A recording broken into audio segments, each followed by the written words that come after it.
tell me about, I mean, you've given me a wonderful answer about how the, how the theater and the OTT markets will find their own levels and places. But how's the pipeline looking for 2022? I mean, the kind of projects that you just spoke about. Once Omicron vanishes, do you have a really strong lineup which will actually see first theatrical releases and then go on to the OTTs? I mean, can you reel off some names? I mean, just to demonstrate the point that, or buttress the point that you just made. Of course, of course. Well, there's a big movie called RRR, which I said, and I'm a big fan of Rajamouli. He made Bahubali.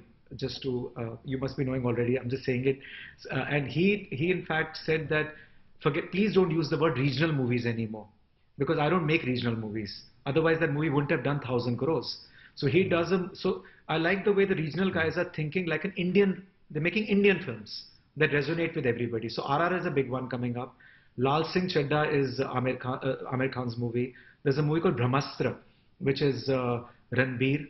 Then there's a movie called Pathan of Shah Rukh Khan. Then English movies, as you know, Batman is a big one which is coming up. Why I'm naming some of these big tentpole movies which are Marvel, DC, because they play like Hindi movies. Spider-Man 2 has already proved that. Then again, 2 films of Tom Cruise are coming, which are Mission Impossible and the Top Gun film. There's again Sanjay Leela Bhansali's new movie Gangubai is coming. Akshay makes a movie every quarter, so he's very good for my quarterly results. And his movie called Bhool Bhulaiya 2 is coming. Death on the Nile is coming. Plenty of films. And why I've named about 16, 18 films is because all these movies end up doing 2.5 to 3 weeks. If they do that much, about 40 odd weeks are taken care of anyway in a year.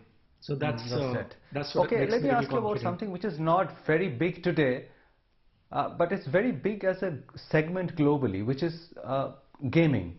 Now, I think you're experimenting with some kind of gaming displays. Do you see that being the possibility of that being something huge in the future, or is it only going to be peripheral and marginal for at least the next year or two? That's big. That's big. And to be honest with you, when you ask me about those ideas that we've got, that's very much one of them.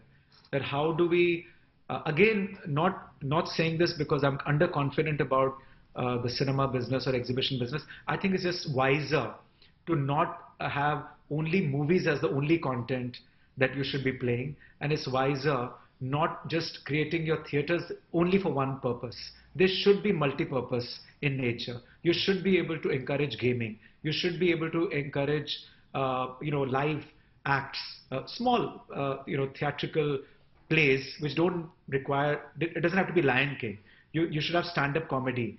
So many things. You should be. It's incremental, very little capex needed to create a green room and some little peripheral contraptions, and your theaters can become multi-purpose. I think that's something that one should do incrementally, and I think gaming is going to be huge, and we should not be ignoring that content coming on the big screen.